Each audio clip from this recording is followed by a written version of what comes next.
Donc Richard, bonsoir. Bonsoir Séverine. Et oui, on se retrouve après quelques petites semaines où voilà, on était séparés. Séparés, on peut même dire qu'on était un petit peu orphelins quand même. Exactement, c'est vrai, c'est vrai. Ravi de se retrouver. Voilà. On est donc de retour tous les deux pour Sport 10 ce soir. Et donc au programme, une actualité bien sûr très très riche. Beaucoup de choses ce week-end. Et puis en plateau, il y aura également un beau débat puisque ce soir, on va parler d'arbitrage dans le sport collectif, notamment au basket et au foot, ainsi que le hand, Richard. Oui, ainsi que le hand, et puis on tâchera d'avoir justement quelqu'un qui maîtrise, je dirais, les rudiments de l'arbitrage au niveau du hand, Monsieur Jacota. Joël Jacota qui sera donc avec nous par téléphone ce soir. Petit empêchement, 2 dernières minutes, il ne pourra pas être présent en plateau, mais il sera des nôtres car il tenait tout de même à être présent pour ce Sport 10. Et en plateau, on aura donc avec nous Laurent Tormin qui a aussi cette faculté d'avoir la double casquette, d'être arbitre et d'être président de club. Laurent, bonsoir. Bonsoir Séverine. Et on accueille également du coup le président de la commission régionale des arbitres, si je ne me trompe, c'est bien ça? Oui, commission régionale d'arbitrage de football. Et qui a pour nom Steve Zabo, mais c'est quand même quelqu'un qui a joué aussi au foot. On verra un petit peu sa description d'ici quelques instants. Oui. Bonsoir Séverine, bonsoir Richard. Bonsoir. Voilà, donc le décor de ce Sport 10 de ce soir est planté. Je suppose qu'il y a beaucoup de personnes qui seront intéressées par ce débat ce soir, Richard, parce qu'on sait que voilà, l'arbitrage, ça soulève souvent beaucoup de passion et puis aussi d'interrogation, j'ai envie de dire. Franchement, voilà, surtout en ce moment. Surtout en ce moment. Et donc on va commencer avec Laurent Tormin. On sait que les choses sont un peu compliquées dans le basket depuis quelques semaines avec cette grève entre guillemets qui a un peu émergé au niveau de l'arbitrage. Vous, en tant qu'arbitre, comment vous avez vécu les choses? Est-ce qu'il y a eu une concertation? Comment du coup ça s'est mis en place et comment vous avez appris tout ça? Alors en fait, bonsoir à tous. Donc c'est quelque chose qu'on a découvert, comme tout le monde, sur les réseaux. On a appris que nous n'allons pas être désignés. Donc il faut savoir qu'il y a à la Ligue de basket, ils désignent en fait les arbitres sur les matchs et les dispatchs. Donc on appelle ça les répartiteurs. Et c'est vrai qu'il y avait 3-4 commissions de la Ligue régionale de basket qui avaient décidé donc de geler en fait ces répartitions. Donc c'est vrai que nous on comprenait pas trop pourquoi, puisqu'en fait on n'avait pas encore les tenants et les aboutissants. Et très rapidement on a eu un point et ça s'est révélé un peu plus criant qu'on ne le pensait, puisque nous étions une quarantaine d'officiels. Il faut savoir qu'il y a les arbitres, mais il y a aussi les OTM, qui sont les personnes qui sont au niveau de la table, qui ont un rôle très important. Et donc on s'est rendu compte qu'on avait des soucis d'incivilité récurrents. On a beaucoup de dossiers qui sont en cours. D'autres arbitres, jeunes et moins jeunes, hésitent parfois à ouvrir des dossiers. Certaines sanctions ne sont pas en adéquation avec les méfaits des joueurs. Donc en fait, c'est là qu'on s'est un peu... On a créé un collectif, entre guillemets, pour se dire que il fallait qu'on fasse quelque chose, et qu'on gelait nous, on prenait la décision, et pas la Ligue qui nous imposait, on prenait la décision de ne pas arbitrer de manière sans fin pour l'instant. D'accord, c'est à durée indéterminée. C'était à durée indéterminée. D'accord. En attendant, en fait, que certaines actions soient portées. Les actions qu'on a définies sont les actions de rencontrer les présidents de club, de rencontrer les capitaines. Donc il faut savoir en fait que ces initiatives viennent des arbitres. Et donc la Ligue, bien heureusement, a décidé de les suivre. Donc ce soir, il y a une réunion avec les présidents de club et les capitaines. Hier soir, nous, on a eu une réunion entre officiels, très intéressante, puisqu'on a pu aussi travailler sur notre formation, parce que c'est important aussi de se dire que nous, on doit être bon sur le terrain, parce que c'est bien de dire aux gens, vous parlez n'importe comment, etc. Mais nous, on doit être exemplaires. Donc l'objectif, c'était ça aussi. Et ce n'est que le début. C'est vrai que ça commence en fin de saison, mais bon, il n'est jamais trop tard. Voilà. Jamais trop tard. On a juste à côté, justement, un responsable de commission. Steve Zabo, comment, du coup, dans le foot, je pense que vous aussi, vous devez gérer pas mal de choses. Et donc, au niveau des arbitres, comment ça se passe? Comment se passe la formation? Comment se prépare toute une saison pour les arbitres au niveau du foot? Oui, effectivement, on a une commission de 15 membres voilà, pour gérer l'arbitrage guadeloupéen. Et donc ça commence normalement depuis le mois d'août. Donc c'est pour ça que certains ont dit il y a le vélo et tout, mais bon, si on a choisi cette activité d'être arbitre, donc on commence dès le mois d'août, avant les compétitions footballistiques, avec des tests physiques. Et ensuite, après, on fait des formations une fois par mois tout au long de l'année. Aussi, on fait des FIA, des formations d'initiateurs d'arbitres, des nouveaux arbitres, pour amener des jeunes arbitres à l'arbitrage, ou bien même des moins jeunes, hein, comme il n'y a plus de limite d'âge. Donc, ils passent cette formation d'initiateur d'arbitre, pour devenir arbitre. Et ensuite, on les envoie sur les terrains des matchs de jeunes. On essaie de les accompagner avec des anciens arbitres ou bien des observateurs.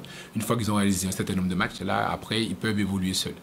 Ensuite, pour ceux qui sont déjà arbitres en passant des tests, donc s'ils réussissent des tests, donc ils peuvent arbitrer dans certaines catégories. Donc la R1, c'est le plus haut niveau en Guadeloupe. On a, malheureusement, on n'a plus d'arbitres fédéraux, on avait des fédéraux outre-mer. Donc je faisais partie avec Christian Jobert des deux derniers. Et donc nous, à la CRA, on va s'y attacher à avoir un fédéral d'ici l'année prochaine. Donc c'est l'objectif principal. C'est l'objectif principal. Mais il y a un constat qui se dégage, Steve Zabo, c'est qu'on s'est rendu compte qu'il y a beaucoup de jeunes qui officient en ce moment en ce qui concerne la régionale 1. Eh bien oui, on est obligé, il y a, il n'y a pas eu pas de passation. Ouais. C'est-à-dire qu'il y a eu une creuse entre les anciens et les nouveaux. Là, maintenant, il y a beaucoup qui ont arrêté. Donc on est obligé de faire avec les jeunes. Et en venant en formation, ben, ils vont s'améliorer, ils vont apprendre avec l'aide des anciens qui restent.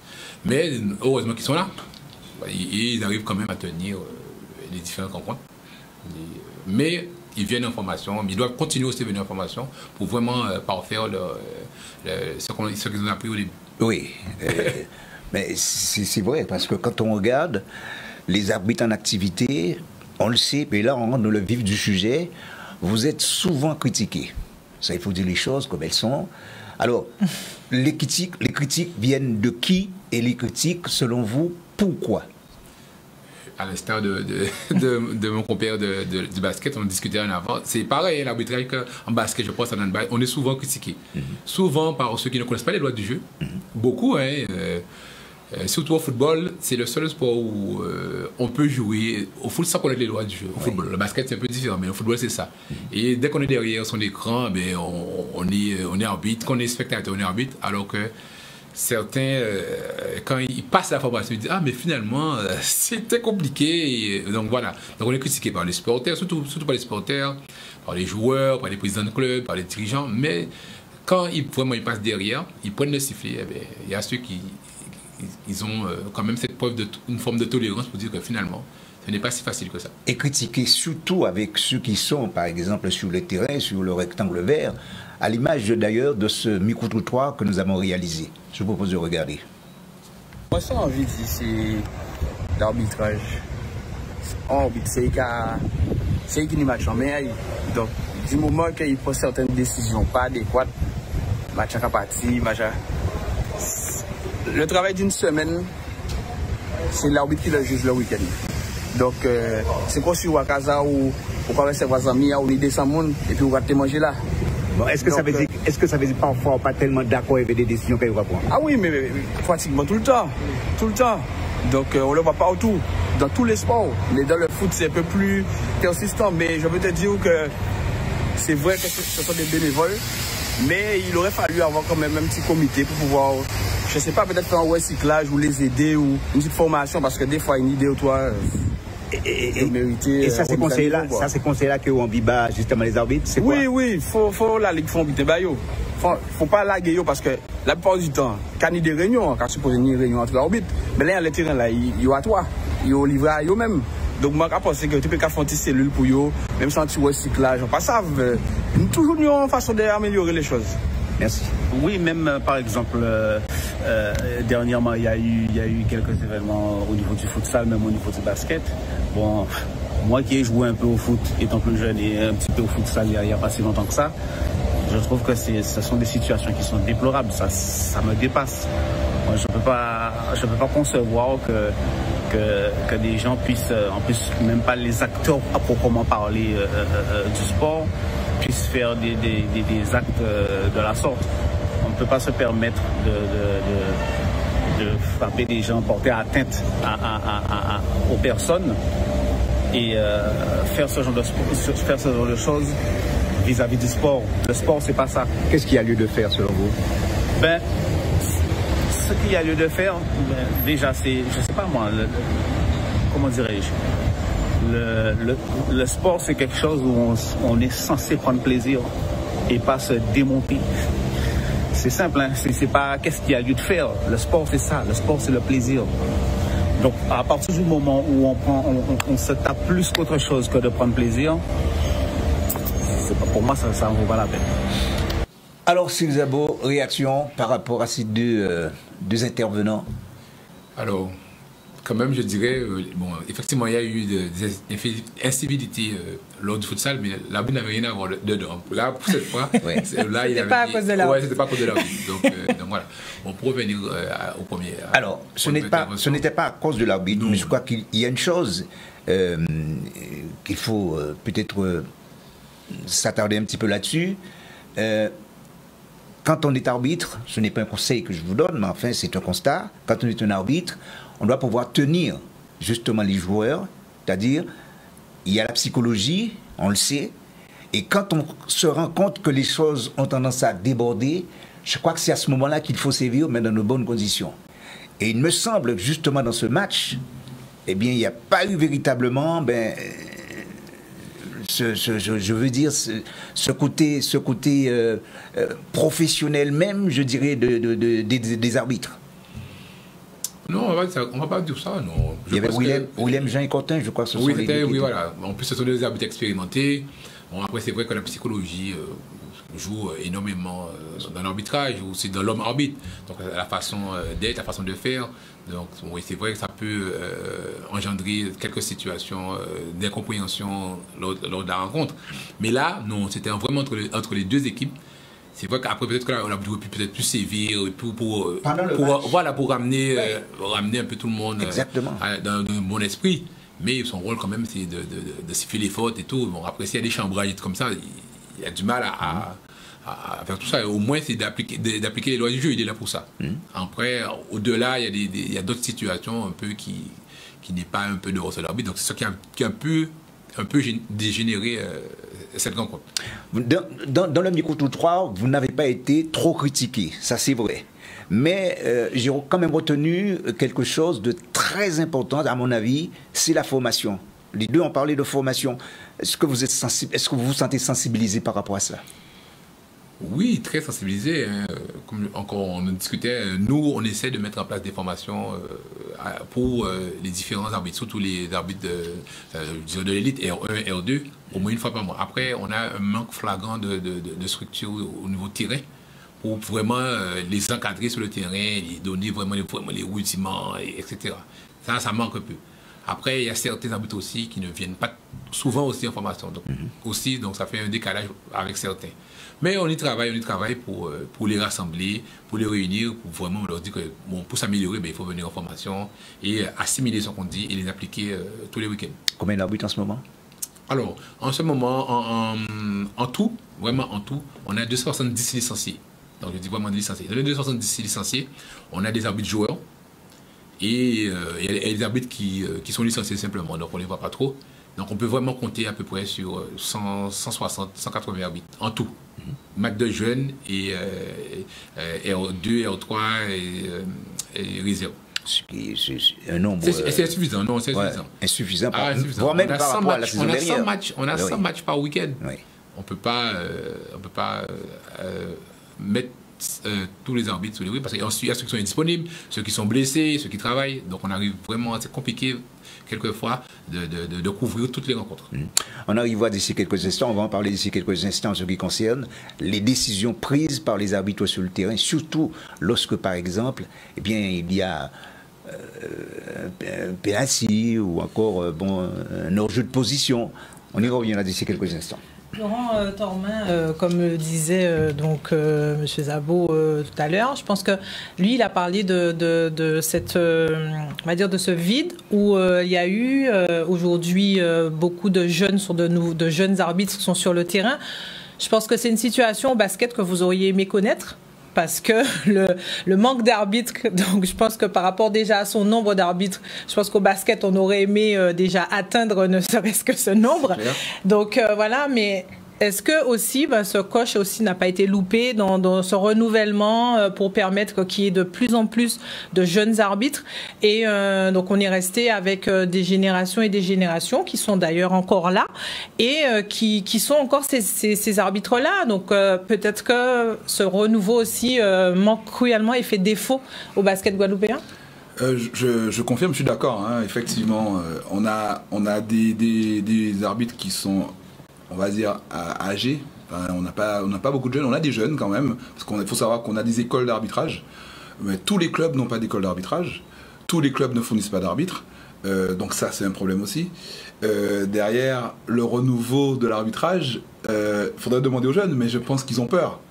Ils ont peur parce qu'en fait, être sur le terrain et prendre des décisions, ils se font juger. Ils voient. Et peut-être même qu'eux, ils ont été aussi... Oui, c'est ce que j'allais dire, parce que peut-être qu'eux-mêmes, en tant que joueurs, ils n'ont pas été sympas avec les arbitres. Ils n'ont pas été sympas. Alors moi, je peux vous dire que moi, j'étais un joueur très difficile. Hein. J'ai joué en première division, et donc c'est vrai que j'étais très difficile. Je me rappelle on avait un arbitre qui s'appelait M. Kazako, qui était un très bon arbitre. Et c'est vrai que très souvent, en fait, c'était dur, mais je respectais l'arbitre. Aujourd'hui, en fait, on constate qu'il y en a qui sont... Enfin, ils sont dans un autre monde. Et je pense que c'est lié à notre société, où on a des gens qui n'aiment pas trop... Enfin, qui prennent les choses comme enfin, le mot sévir, je ne le mets pas, hein, pour un arbitre. Moi, je ne suis pas là pour sévir. Mais qui prennent ça comme si, en fait, on a affaire à des policiers. C'est pourquoi j'ai parlé, il y a de ça quelques instants, de psychologie. Voilà. D'abord. C'est très important. Ah, oui. Et pour moi, alors moi, en tant qu'arbitre, ayant été joueur, moi, c'est ma passion, le basket. Moi, le basket, c'est dès le matin, basket, je pense basket. Donc, comme moi, je rentre sur un terrain, je viens pour aider les joueurs à offrir un spectacle. C'est ça, en fait, c'est comme ça que moi, je vois les choses. Alors après, effectivement, on a des règlements, on a des choses à mettre en place, mais il faut savoir qu'en face, on a aussi des joueurs qui ont leur vie, qui ont leurs problèmes, et qui viennent parfois, en fait, se défouler. Donc, avec certaines personnes, ça peut être un jour où c'est pas top, eh ben on a des accros. Donc notre objectif, en fait, c'est là où on doit avoir de la psychologie, mais c'est pas en fait, c'est pas binaire. C'est pas je vais réussir du jour au lendemain à dire aujourd'hui j'aurai pas de problème. On peut avoir des problèmes à tout moment, mais après derrière c'est les atténuer et pas avoir des débordements comme on en a. Et avoir des incivilités, des insultes et tout. Parce qu'en fait, on a beaucoup d'insultes. Donc quand on parlait des jeunes, je pense que si un jeune, il a entendu un arbitre se faire insulter, ça va être difficile pour lui de venir. Alors que c'est la même, on a la même passion, comme on dit, la publicité qui dit ça, on a la même passion, mais pas le même maillot. Mais en fait, il faut que les jeunes comprennent que sans l'arbitre, on ne peut pas jouer. Alors il y en a qui aiment le basket, donc qui arbitrent. On a quand même des jeunes. Alors ils arbitrent dans les petites calories, mais ils se font démonter par les parents. Les parents, eux, ils pensent que c'est le championnat du monde. Alors, il faut qu'ils comprennent. Donc j'espère qu'ils vont entendre ça. Que quand on vient dimanche matin, un samedi après-midi, c'est pas un championnat du monde. On est là pour... Déjà, on est au niveau amateur, et c'est pour, en fait, que les enfants fassent du sport et se faire plaisir. Qu'ils se fassent plaisir. Donc, il faut que les gens comprennent ça et qu'ils arrivent dans un autre état d'esprit. L'état d'esprit, en fait, déjà du partage, de l'échange, et après, derrière, oui, je veux progresser, je veux être meilleur, je veux gagner, mais dans le bon état d'esprit. Et puis, il y a aussi, Séverine, il y a aussi la prise de décision. Alors, prise de décision, j'ai parlé tout à l'heure de penalty, litigieux. Je sais de quoi vous voulez. Oui, d'accord. La semaine dernière, oui. D'accord. Oui, je sais. D'accord. Non, penalty litigieux, ou encore, oui, et c'est là que ça devient compliqué, c'est surtout la position d'hors-jeu. Et c'est ça. Alors, illustration avec ça, justement sur ce petit reportage. On suit un petit peu cette action. Alors, regardez bien cette action. Raphaël Mioval qui est parti. Regardez-moi ce que fait Montantin. Alors, si on voit cette action au ralenti, je ne sais pas si on pourra le voir. Donc, Jordan, je voudrais quand même revoir cette action. Alors, regardez bien la position du joueur. Raphaël Mioval qui part au but. On est à 2-1 en faveur du CSM. Montantin qui le pousse dans la super des réparations, à mon avis, et je crois que c'est de l'avis de tout le monde, mais il y a pénalty, oui ou non? Et ça, c'est la question que je vous pose justement. Ah, ben oui, il faudra répondre là, Steve. Oui, non, mais on a débriefé avec l'arbitre. Oui, mais alors. Voilà. Non. Non, mais il est le premier à être déçu de la non-prise de décision. Oui. Je pense que c'est l'arbitre. Mais vous pensez que les arbitres viennent pour dire que vous venez voler telle et telle équipe? Ah non. Mais il y en a beaucoup qui pensent comme ça. Il y en a sûr. beaucoup. Oui. Et les arbitres sont les premiers à vraiment, lorsqu'ils ont pris une mauvaise décision, à être déçus. Voilà, on est comme ça, nous sommes humains. Donc voilà, après, on donne des aides à la décision pour que l'arbitre puisse prendre la bonne décision. Prendre la bonne décision. Non, mais je suis d'accord, mais il y a une chose. Voilà. Donc là, il y a la recherche qu'il devait faire pour l'aider à prendre la bonne décision. Là, malheureusement, ça ne s'est pas fait. D'accord. Voilà. Donc, il devait se référer justement à son assistant. Oui, voilà. Et ça ne s'est pas fait. Alors, il y a un problème l'électronique n'a pas fonctionné non plus. Donc, il faut savoir que sur certaines rencontres, on a des drapeaux bip et apparemment, ça ne fonctionnait pas. Comme là, ne fonctionne pas en France, ça peut arriver que ça ne passe pas en Guadeloupe. Ah, pas qu'à là. Non, je ne comprends pas celui-là. Parce qu'il est censé... c'est l'assistant. Il est censé assister l'arbitre. Assister l'arbitre, voilà. Et être dans la bonne position, justement, pour suivre l'action. Oui. Suivre l'action. Et ça ne s'est pas fait. Bon, alors, quelque part, lorsque les supporters de l'équipe adverse se trouvent face à une telle situation, on peut comprendre forcément le fait qu'ils sont en colère. Alors, on peut comprendre, oui, certes. Mais il y a une limite. Non, il y a une limite aussi, mais il doit se mettre aussi à la place de l'arbitre. C'était facile. Mais on n'aurait pas eu de problème d'arbitre. Le basket, on peut être l'arbitre. On n'a pas encore la VAR, mais bon. Voilà, on n'a pas encore la VAR. Si c'était facile à prendre une décision, on aurait eu beaucoup de personnes le week-end, on n'a pas de problème pour faire des désignations, pour vous rencontrer. Là, on est assis là, on est tranquille, on n'a pas de pression, on n'a rien. Donc on a, c'était monté. Oh non, quand il passe derrière, et je me rappelle, il y a des joueurs qui contestaient beaucoup les décisions d'arbitre, ils sont venus passer la formation d'arbitre, et bien ils n'ont pas réussi. Donc c'est pas en étant arbitre comme je disais, arbitre de canapé, et bien voilà, il faut vraiment prendre le sifflet et voir que c'est compliqué. Deuxième situation, on regarde très rapidement. Merci Jordan. Regardez bien cette action. Voilà. Alors, il y a pénalty ou pas? Là. Alors que l'arbitre dit simulation pour le joueur. Il y a pénalty ou pas? Regardez bien l'action. Regardez, nous sommes dans la super de réparation toujours. Toujours, oui.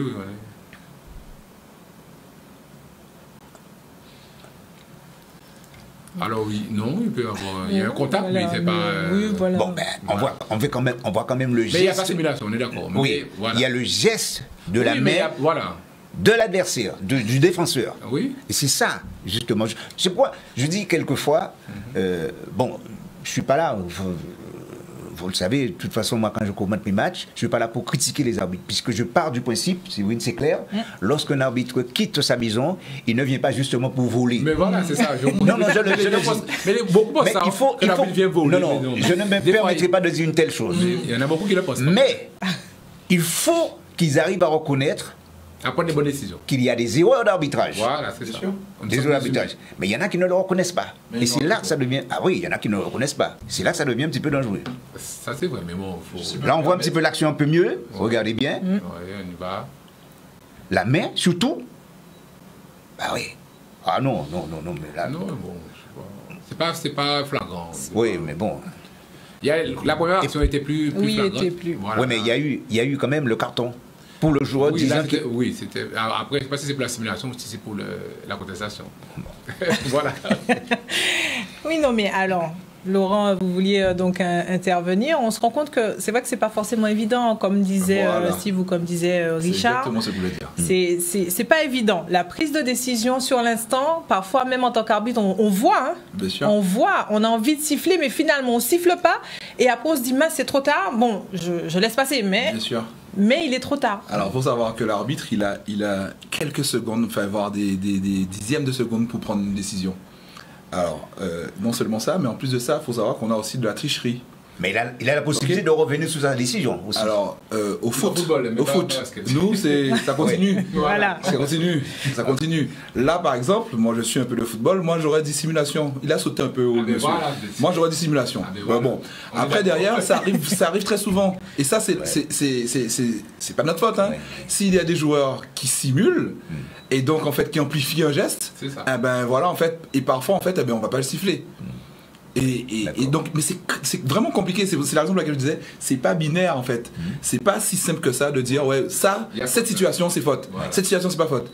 Et donc on a les joueurs qui simulent, on a le règlement à appliquer aussi. Enfin, c'est pas des choses. Et il faut avoir, nous c'est la fenêtre. Nous on appelle ça la fenêtre. Il faut avoir la bonne fenêtre parce que si jamais j'ai un joueur devant moi, eh ben je vais pas voir ce qui s'est passé, je vais pas avoir le contact. Donc l'objectif c'est de vraiment, nous on est sur un petit terrain. Voilà, et donc il faut trouver la bonne fenêtre pour pouvoir le bon angle, pour pouvoir en fait voir la faute, et là on peut la siffler. Et souvent il y en a même quand on a vu la faute, la main, on dit faute parce que nous on fait ça faute, on monte le pied. Et non, moi j'ai pas touché. Donc c'est pour vous dire que c'est pas si évident. Et là où je voulais revenir, nous on fait des erreurs. Les arbitres, on va toujours faire des erreurs. Et je vais pas dire qu'on va jamais faire d'erreurs, on va toujours faire des erreurs. Par contre, je vous dis un truc. Les footballeurs, les joueurs, ils font 10 fois plus d'erreurs que nous, c'est pas 100 fois plus. Un basketteur, moi j'étais basketteur, j'étais très adroit, mais je peux vous dire que j'ai jamais été à 100% de réussite. J'ai raté les paniers. Et là, il y a des joueurs qui vont rater des buts, tout fait. Donc en fait, il faut qu'on soit tolérant, c'est ça. Et ça, c'est important. On va peut-être arriver d'ici quelques instants justement à ce qui concerne le hors-jeu, la position de hors-jeu, hein, parce que c'est très problématique ça.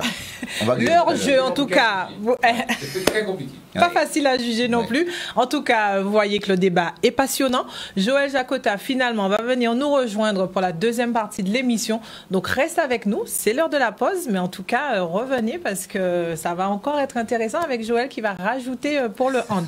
À tout de suite. On est de retour sur le plateau de Sport 10 pour poursuivre bien sûr ce débat autour donc de l'arbitrage. Nous a rejoint Joël Jacota. Bonsoir. Bonsoir. Séverine, bonsoir Richard. Bonsoir. Bonsoir. Joël qui représente donc le hand ce soir. Donc le débat, on a déjà pas mal avancé avec nos autres invités. Et qui a été arbitre pendant très longtemps aussi dans le hand. 32. Combien d'années 32 ans. 32 ans. Ben oui. Ben, Joël, aujourd'hui, votre sentiment sur l'arbitrage dans le hand, comment ça se passe? Comment vous arrivez à gérer, à organiser vos différents championnats? Bon, on n'a pas le choix. Hein. On n'a pas le choix. Je pense que la fonction que j'occupe pour la Ligue par rapport à la commission territoriale d'arbitrage, c'est avec une équipe de former des arbitres. On a aujourd'hui 4 catégories d'arbitres en Guadeloupe, alors avec des initiales. Alors les JAN, les juges arbitres nationaux, les JAT, les juges arbitres territoriaux, les JAJ, les juges arbitres jeunes, et les NJA, les nouveaux juges arbitres. Donc ces 4 catégories, on fait fonctionner, hein, parce qu'on a un championnat de handball qui sur 10 mois. Donc on fait des formations, des préparations d'arbitres en début de saison, aux alentours de la fin du mois d'août, au début du mois de septembre. Et au fil de l'année, on continue à performer l'arbitrage, surtout en passant par les jeunes. Nos arbitres aujourd'hui sont presque à la limite d'âge. Donc c'est vrai que dans la zone Antilles-Guyane, la ZAG, c'est notre problème, Guadeloupe, Martinique, Guyane, c'est notre problème aujourd'hui avec les arbitres qui sont là depuis pas mal d'années. Moi, comme je vous l'ai dit, j'ai arbitré pendant 32 ans, donc pour moi c'était un jeu aller arbitrer, sauf qu'il faut se faire respecter et faire respecter les règles du jeu pendant que vous officiez la rencontre. Donc voilà, donc c'est vrai que l'arbitrage est souvent critiqué, souvent décrié, ça c'est vrai, mais je dis que celle ou celui qui aime critiquer, eh ben, il faut venir derrière, de l'autre côté de la barrière, et de voir comment on arrive à gérer ce genre de match. Maintenant, je dis sincèrement, on a beaucoup avancé au niveau de l'arbitrage, comme je viens de dire. On commence par les jeunes. On a beaucoup de jeunes qui viennent arbitrer avec nous, surtout par exemple en partant au championnat de France des intercomités en métropole sur 10 jours. Bon, on emmène aussi une paire d'arbitres. On emmène aussi un tuteur d'arbitre qui est là pour gérer que l'arbitrage de nos jeunes avec la CNA, qui est la Commission nationale d'arbitrage. Et à partir de cela, bon, j'espère que les années à venir, on va encore avoir une autre catégorie de jeunes arbitres qui vont officier. Aujourd'hui, Joël Jacota, vous en êtes à combien au niveau, justement, donc, dans toutes vos catégories, en totalité, combien d'arbitres ça représente? Alors, on a une cinquantaine d'arbitres, arbitres, et plus tous les jeunes, les JAJ qu'on forme au niveau des clubs. Alors, la qualité de JAJ, ça veut dire que ce sont des jeunes qui sont dans des clubs et il y a un tuteur chez eux qui les forme. Nous, en tant que CTA Guadeloupe, on forme ces tuteurs à venir tuteurs et à aider l'arbitrage au niveau de leur club. Alors, ces JAJ, en temps normal, ils officient que les matchs de moins de 13 et de moins de 15 à la maison. Et les autres arbitres qui sont libres, qui ont une convocation en bonne et due forme, les moins de 17, les seniors masculins et les seniors féminins, ils officient. Donc le travail, il continue, il est mis en place. Hein. La semaine dernière, on était à Capesterre, où on a reçu une vingtaine de gamins qui veulent arbitrer. Donc on a fait une formation sur le tas, avec une formation sur le papier dans un premier temps, et une formation technique directement sur le terrain, et pour montrer à peu près déjà les premiers rouages de l'arbitrage, et se faire aider par la Ligue, quoi. La Ligue Haute-Mer d'Handball qui gère la CTA. Très bel exemple chez le hand, donc on voit que les choses se mettent en place. Souvent aussi, vous parliez de ces personnes qui critiquent, de tout ce qu'il y a autour justement de l'arbitrage. Souvent aussi, on entend, voilà, les arbitres, vous êtes les seuls à être payés, donc vous n'avez qu'à être à la hauteur, entre guillemets, de votre rémunération. Donc, en général, comment c'est perçu aussi par vous? Parce que c'est vrai que vous recevez un défraiement. Vous bien expliquer que c'est un défraiement. Le bon mot. Voilà. Le bon mot. Que c'est un défraiement. Donc justement, d'expliquer que voilà, certes, vous touchez pas 150 000 euros. Vous n'êtes pas des arbitres professionnels. Donc à faire justement peut-être ce distinguo également. Hein. Laurent Tormin. Alors, en fait, on en parlait justement tout à l'heure, et c'est vrai qu'il faut que les gens comprennent ça. Un défraiement, ce n'est pas un salaire. Nous, c'est maximum 39 euros. Donc 39 euros, c'est pour le déplacement, c'est parce qu'on a acheté notre matériel, enfin la tenue, et après derrière on fait un sacrifice parce qu'on sort aussi de chez nos familles, voilà. Et donc qu'est-ce qu'on fait avec 39 euros? Voilà. Après nous, encore une fois, c'est une passion. Si quelqu'un vient pour l'argent, je pense que la personne s'est loupée. Ah oui, la personne s'est vraiment trompée d'endroit. C'est pas là qu'il faut aller faire 39 euros, rester 2h30. Enfin, ça dure 4 heures. Il faut qu'on soit là 1 heure avant. Le match dure 2 heures. Le temps de se doucher, 4 heures. Enfin, c'est pas avec ça qu'on va s'enrichir. Et c'est pas l'objectif.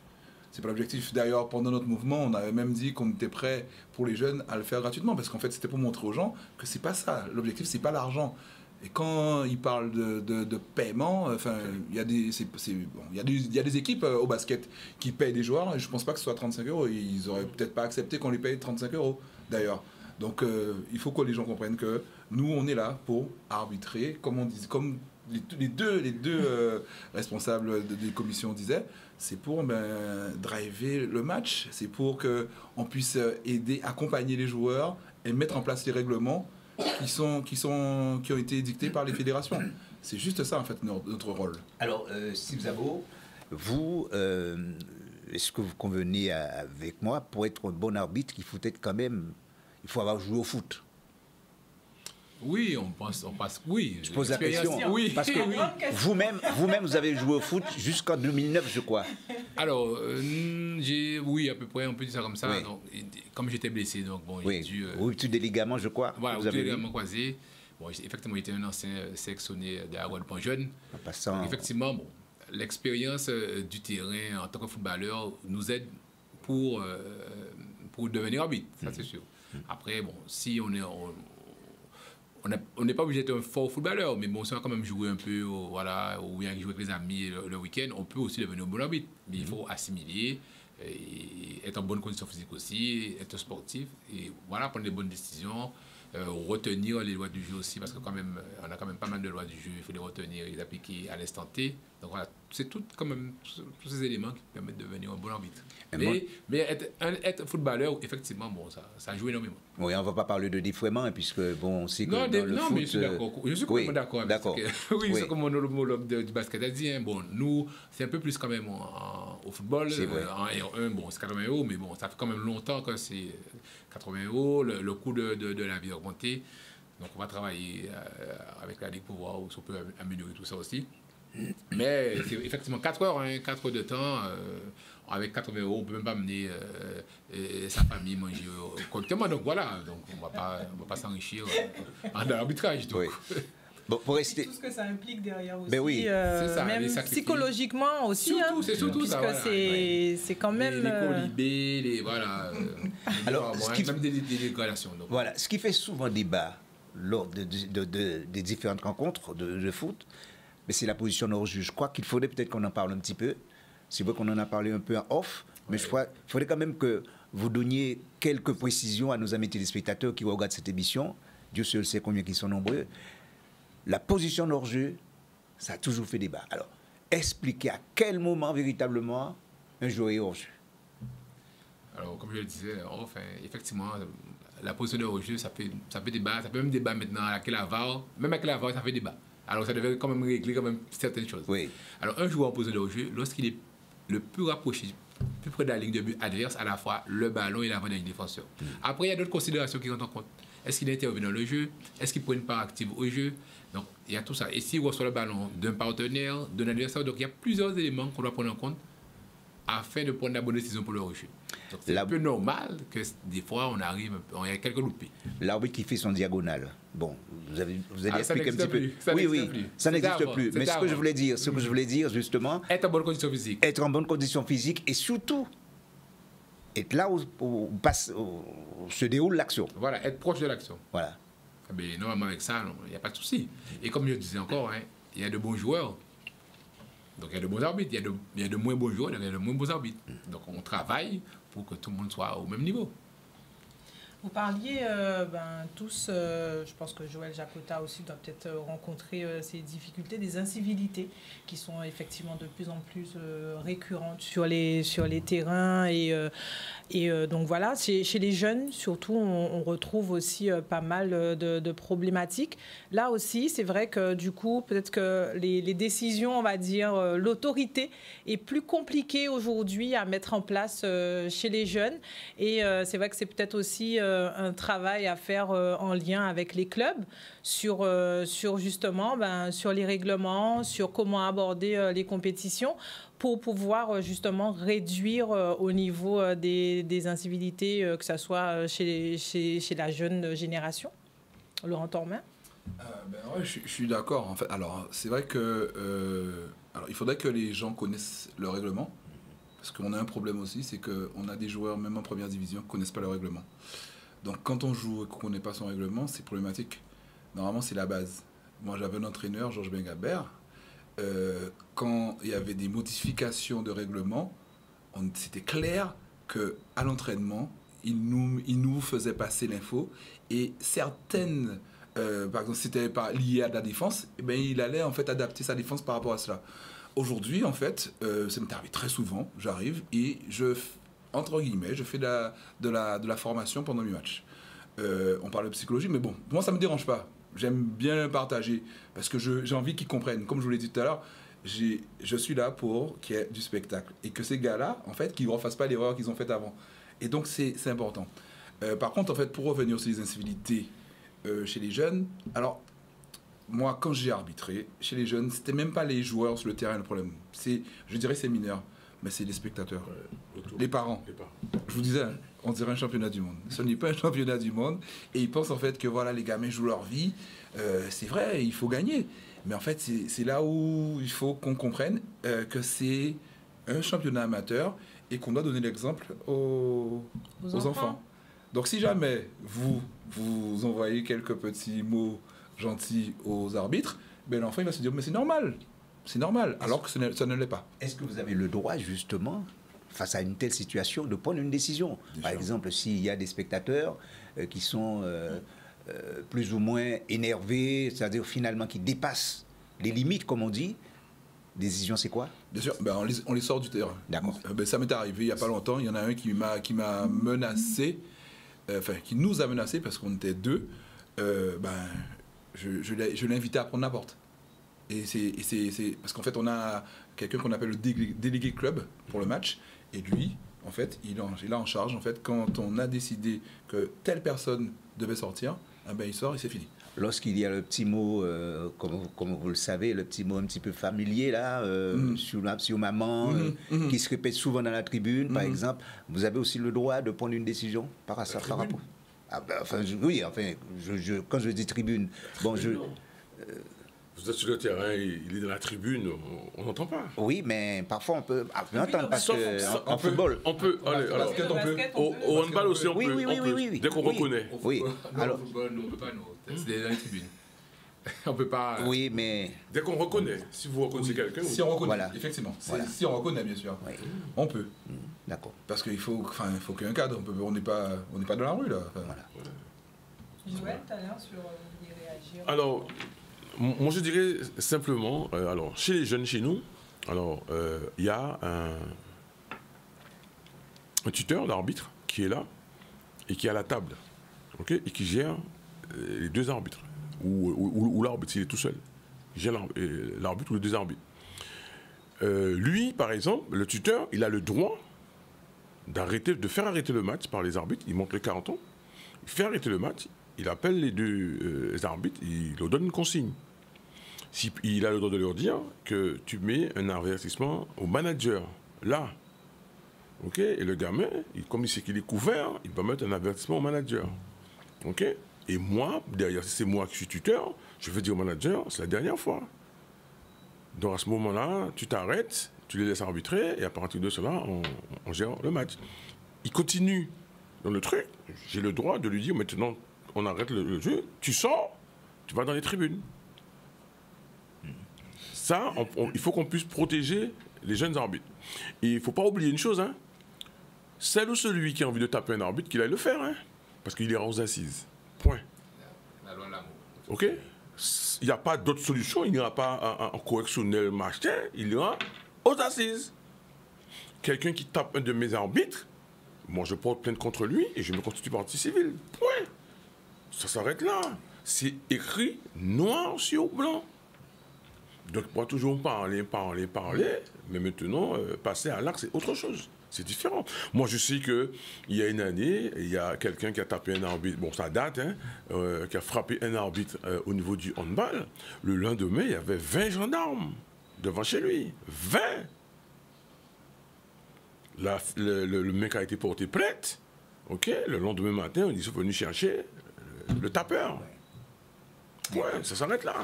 Maintenant, celle ou celui qui a envie de vivre ça, qu'il essaye. Moi, je sais qu'en général, les gens, ils parlent. Et même si c'est un collègue arbitre qui est fâché dans les tribunes qui me parle, il connaît ses limites. Il sait bien où il ne peut pas aller. Moi, j'ai dit aujourd'hui, bon, je suis sûr certain que moi, je n'étais pas un temps au bord du terrain quand j'étais manager. Je suis toujours, bon, maintenant, chez les jeunes. Mais un arbitre, enfin, un manager, il doit connaître ses limites. On te met un carton jaune, tu t'arrêtes là, ça s'arrête. Parce que sinon, ça monte. Hein, après jaune, c'est 2 minutes. Après les 2 minutes, si tu continues, c'est rouge. Alors, et des fois rouge avec un bleu, qui veut dire que tu as un rapport. Alors, messieurs, selon vous, qu'est-ce qu'il faudrait faire justement pour qu'il y ait cette cohésion, c'est-à-dire cette union entre les supporters, les acteurs et les arbitres? Il faut que celui qui se déplace, qui vienne au match, connaisse les règlements. Point. On ne peut pas venir, on entend l'autre dire ça et on dit comme lui. Non. Non. Il faut que tu connaisses les règlements. Le code d'arbitrage, c'est un petit livre qui n'est pas très épais, mais qui a quand même 18 règlements à l'intérieur, dont 2 qui caractérisent le code. C'est la règle 8, ok, et la règle 16. La règle 8, il y a 8 pages qui concernent les décisions. Celui du foot est beaucoup plus volumineux. Oui, mais mais il y a 17 lois quand même. Oui. Hein? Moi, on a 17, mais il est beaucoup plus volumineux. Mais je dis que nos règles, elles sont là. Bon, c'est vrai que notre terrain, il fait 40 par 20, il est tout petit par rapport au foot. Donc, le basket est encore plus petit que le nôtre. Donc, moi, je dis, arbitrer, c'est un jeu. J'appelle ça, je le dis aux jeunes, hein, ça s'appelle pas vu, pas pris. Tu fais tout ce que tu veux sur un terrain, mais une fois qu'on t'a tenu, voilà. Il faut rester dans les règles. Voilà, on reste dans les règles. Messieurs, beaucoup de choses à dire autour de ce débat. Malheureusement, pas suffisamment de temps. Et donc, il va falloir boucler. Et avant de boucler, ce petit reportage sur, bien sûr, la ville de Petit-Bourg, qui est donc aux côtés de Cuba pour accompagner le développement du sport sur cette île. Et donc, le ministre des Sports cubain était de passage à Petit-Bourg et nous étions donc présents pour vivre ce petit moment.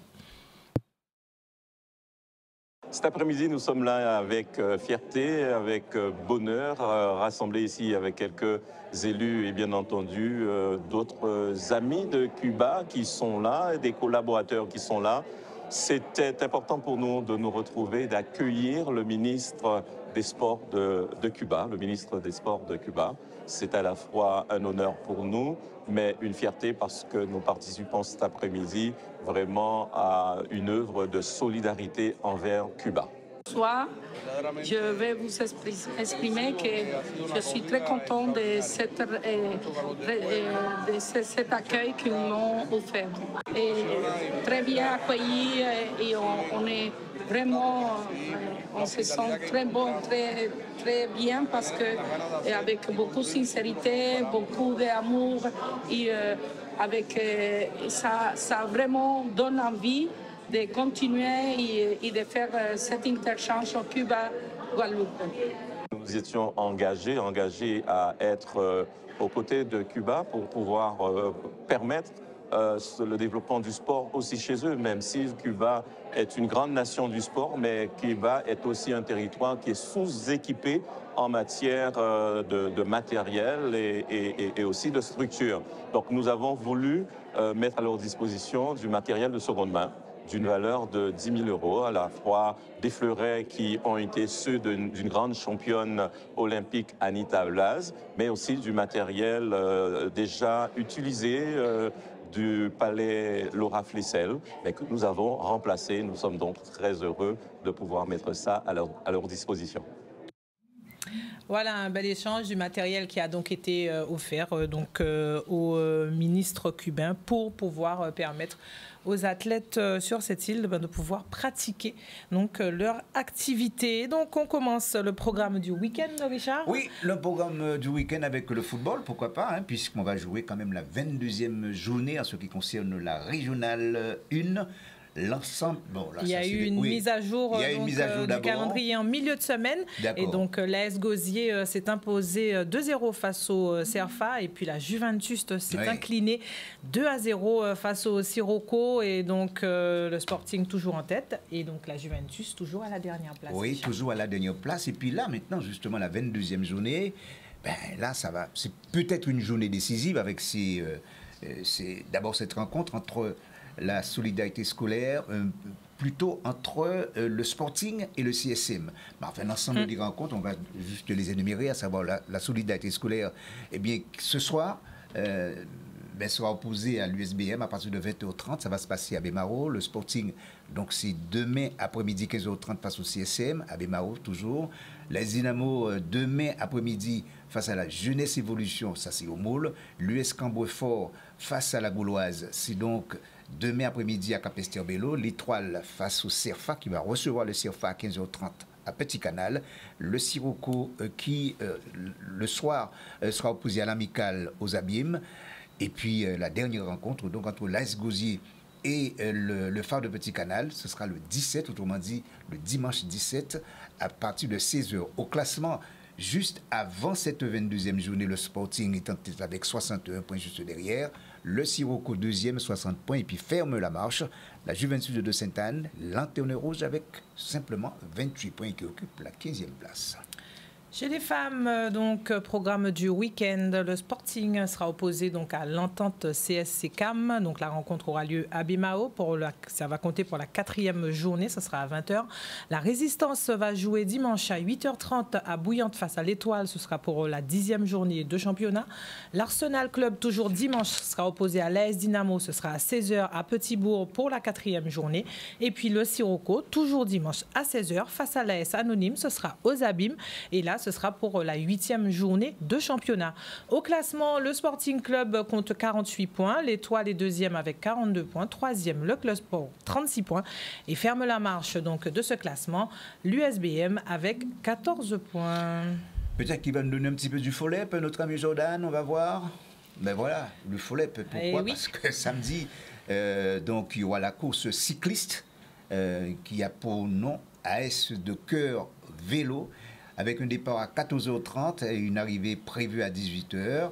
Eh bien, ça va se passer où? Ça, c'est du côté de Bimao, à l'intérieur de cette terre bémaroutienne, à Calvaire, et ce qui est une compétition, du reste, qui est réservée aux premières et deuxième catégories. Toujours donc dans l'UFOLEP, Richard, il y aura donc la Coupe Yves Matou et donc la finale samedi 16 mars, donc qui opposera donc le Sibukeria FC à l'ASC Riche-Plaine. Donc ça va se faire au stade de Sainte-Anne, et la petite finale donc à 15h30 juste avant va opposer le RSMA au Normal FC, toujours au stade de Sainte-Anne. Alors le Yves Matou qui a été, il faut le dire, un grand président et en termes de longévité au sein de cette association, à savoir le FOLEP. Et puis l'Assemblée Générale, puisque il faut dire que l'Assemblée Générale aura lieu dimanche à partir de 8h. Et donc l'Assemblée Générale de l'UFOLEP, tous les sports autrement, eh bien il faut savoir que dans cette Assemblée Générale, il y aura le rapport financier, le rapport moral, le budget et récompense et puis à la fin, le pot de l'amitié. Et donc, on poursuit toujours donc, ce week-end. Donc, il y aura du handball, 21e journée. Joël Jacota, du boulot. Ah oui, donc, oui, du boulot pour les arbitres. Donc, samedi 16 pour les hommes au gymnase de Deauville, l'Intrépide sera opposé à la JSA handball à 20h30. À 20h, au gymnase de Fouillol, l'ASA sera opposé à l'Étoile. Au gymnase de Baïf, le Cygne Noir va accueillir la Gauloise, duel bastérien ce week-end. Et le Zayana sera opposé à l'ACB, ce sera à Petit Canal, toujours à 20h. À 20h, au gymnase Valère Lamy, la ZUP va accueillir la JTR.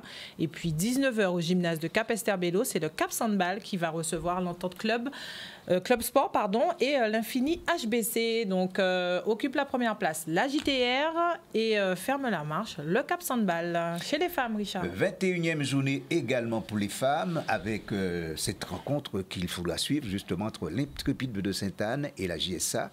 Et bien cette rencontre, c'est donc demain soir, 18h30 au gymnase de Deauville. Et demain soir à 19h au gymnase de Raisin-Clair, Club Sport face à l'Étoile, qui va recevoir l'Étoile. Et puis demain à 18h au gymnase de Fouillol, Pointe-à-Pitre handball face à la Gauloise. Demain soir également au gymnase de Petit Canal, Zayena qui va recevoir la CB. Et puis une rencontre encore qui s'annonce assez intéressante entre la ZUP et la JTR. Alors, avant cette 21e journée au classement, c'est un classement provisoire, donc je dirais que Pointe-à-Pitre handball occupe la première place avec 49 points derrière, deuxième donc, l'Intrépide de Sainte-Anne 47, et puis à la 11e place, autrement dit ferme la marche, la Gauloise avec 18 points. On passe au basket. Non, vélo, toujours, effectivement, on a oublié ce week-end. Donc, le critérium Claude Jean-Élie, donc ce sera samedi et dimanche. Donc, Chazot, Beau Soleil, bien sûr, et les Abîmes, c'est porté par la JCA. Et donc, il y aura pas mal de coureurs sur les routes. Je les ai vus s'entraîner là toute cette semaine au niveau des Abîmes. Donc, je pense que ça va être sympathique ce week-end. Donc, voilà, allez les encourager. Donc, on passe au basket. Et donc, c'est le les demi-finales de la Coupe du Conseil régional. Dimanche, chez les femmes, la MJCA sera opposée au GGB, ce sera donc à 15h. Et chez les hommes, l'USR à 17h30 sera opposé au GGB. À 19h30, l'AOG sera opposé au Phoenix et ça va se passer du côté de Valère-Lamy à Bémao.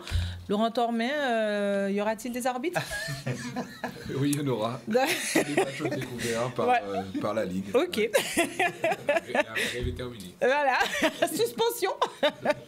Et donc voilà, et c'est aussi donc le moment pour remettre à jour le calendrier avant donc la dernière journée du championnat. Donc la MJCA va accueillir l'Étoile de l'Ouest, ce sera à Sainte-Rose à 20h, et le Bornello va accueillir juste avant à 18h le New Star. Le GGB sera opposé au Phoenix 95, mais ça ce sera le 20 mars à 20h30 à Petit-Bourg. Le New Star sera opposé au GGB, ça ce sera le 22 mars à 21h à Fouillol. Et donc voilà, mise à jour de ce calendrier avant la dernière journée de clôture de championnat, Richard. Et puis le petit mot de la fin, puisqu'on arrive certainement... Presque. J'espère que Jordan ne m'en veut pas. Mais j'avais dit qu'il y a beaucoup de choses ce week-end. Et on parle cette fois de course à pied. Il y a donc le mémorial Fabrice Brut qui va se dérouler du côté du Moule. Et donc 5 km, 10 km. Donc si vous voulez vous inscrire, vous avez les informations juste ici. Et puis il y aura également une marche. Et si vous voulez participer à la marche, elle est gratuite. Donc il y aura également de la Zumba. Donc si vous aimez courir, marcher, direction le Moule pour pouvoir participer donc au mémorial Fabrice Brut qui aura lieu donc ce dimanche 17 à partir de 6h du matin. Si vous êtes des lève-tôt aussi. Hein. Donc voilà, il y aura de l'automobile avec la course de côte de Bananier, donc trophée de la ville de Capesterre. Là aussi, c'est donc le dimanche 17 mars. Donc si vous n'aimez pas la course à pied, vous êtes plutôt sport automobile, n'hésitez pas. Rendez-vous donc à Capesterre pour ce grand moment de sport automobile. Et puis pour finir, il y aura de la moto également. Et c'est organisé, justement, cette compétition est organisée par la Zacaraïbe. Voilà, exactement. Et donc pour finir, donc moto et quad cross, donc première manche du championnat de Guadeloupe. Là aussi, ce sera donc dimanche 17 mars au niveau de Merland au Lamentin, dimanche chargé. Donc n'hésitez pas, si vous êtes à ce moment-là plutôt moto, ben voilà, ça se passe donc au niveau du circuit du Lamentin. Et puis donc voilà, donc un gros week-end très chargé et donc voilà, riche en événements sportifs. Oui, riche en événements sportifs. Maintenant qu'on est arrivé au terme de cette émission, le mot de la fin, peut-être Steve, peut-être un petit conseil à donner, bon, comme ça. Oui, un petit conseil. On demande quand même au club d'accueillir les jeunes arbitres, hein, parce que là, ils commencent à venir sur le terrain, de les accueillir correctement. En leur disant, dans nos vestiaires, voilà, en leur disant vraiment qu'ils sont les bienvenus. Parce que des fois, on dit, ils sont vraiment mal reçus et ils n'ont pas envie de revenir. Messieurs, je pense votre mot, je le dis à votre place. Donc, merci. Voilà, on n'aura vraiment pas le temps. Donc, merci en tout cas à vous d'être venus jusqu'à nous. Et on vous dit, bien sûr, allez encourager les sportifs, faites du sport, hein, comme on a souvent l'habitude de vous le dire. Et puis, allez encourager nos sportifs, applaudissez-les. Ils ont besoin de vous aussi sur la touche. Avec du respect, la compétition, c'est juste du plaisir. C'est ce qu'on retiendra également ce soir. Et nous, bien sûr, on vous retrouve lundi avec Pascal, Richard. Avec Pascal, oui. Et bien sûr, nous, la semaine prochaine, pour un nouveau numéro de Sport 10.